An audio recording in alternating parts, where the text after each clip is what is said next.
Welcome back to SVSU Red Alert. I'm JJ Bain, joined by SVSU cheerleading coach Susie Conrad. Susie, thanks for joining us. Thank you for having me.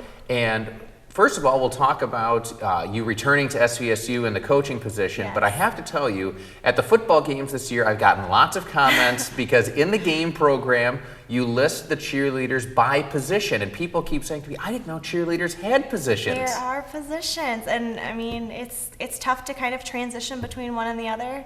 And the girls are doing great with what we've been given, and we've got a lot of talent, a lot of really strong girls, and it's been fun to see what they can do this year. Well, let's talk about, too, what brought you back to SVSU. You were part of the cheerleading team here, and now you decided to come back and be the head coach. Yes, I coached a high school team for 4 years, and when this opportunity came about, I just couldn't picture myself doing anything else, and I was lucky enough to get it. And being back at Saginaw is great. I love Saginaw Valley. I love everything that it stands for and the community feel it has, and I'm just glad to be a part of it again. Talk to people about the competitive sport of cheerleading, because people see what goes on at the sideline and all of that, but there really is a competitive side to this as well.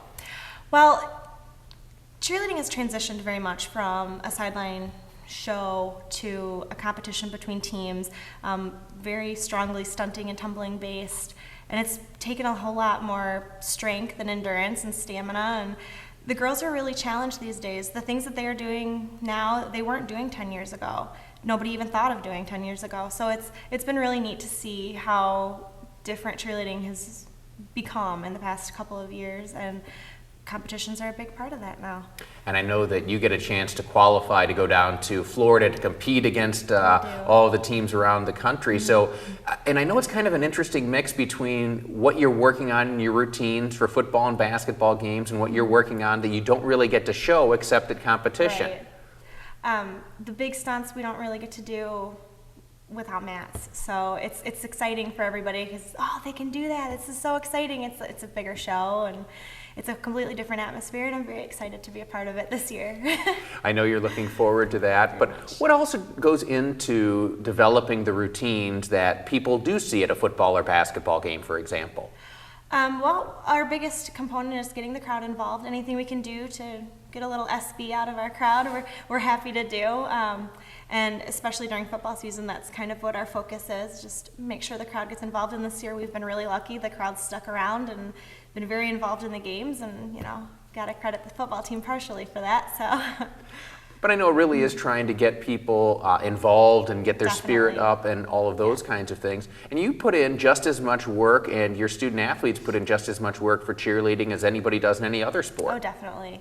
In practice, out of practice, you'll see us around town, around the city, showing off, supporting the teams on here, everything. So, yeah. What does it take to be a good cheerleader?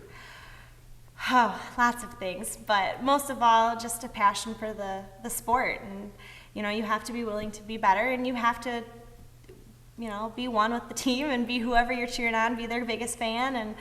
And you have to be willing to try new things and, strength and tumbling skills, things like that, of course. But above all, you just have to have a really big passion for the sport. And I think probably another thing is you have to be able to do all of those tumbling and other things with a smile on your face. You have to always smile, even when you're in pain. You have to smile through it. Because a lot of the other sports, if you don't do something well, you get to grimace or otherwise show that visibly. But in cheerleading, no, you kind of have to have that perma-smile. That's right. You have to be pretty all the time. And I know that this is also something that you work on because you have both guys and girls on the cheerleading squad as well. We do. This season so far is all girl, but when we have boys on the team, they of course have to participate 100%. This is not a girls only show when the boys are around. They're just as much of the picture. So what are you working on for the rest of this season and as you build for your competitive season? We are working on some really neat stunts, just kind of furthering what we already do. Taking it to the next level, just making it a little bit more flashy, things like that, just to impress the judges and whoever's watching us, fans alike. And hopefully we'll have a routine put together by the end of the year, and we can start perfecting it for our April Nationals. Hopefully all of that comes together for you, and we look forward to seeing you and the team for the rest of the fall season and the winter sports. Susie Conrad, thanks for joining us. Thanks for having me.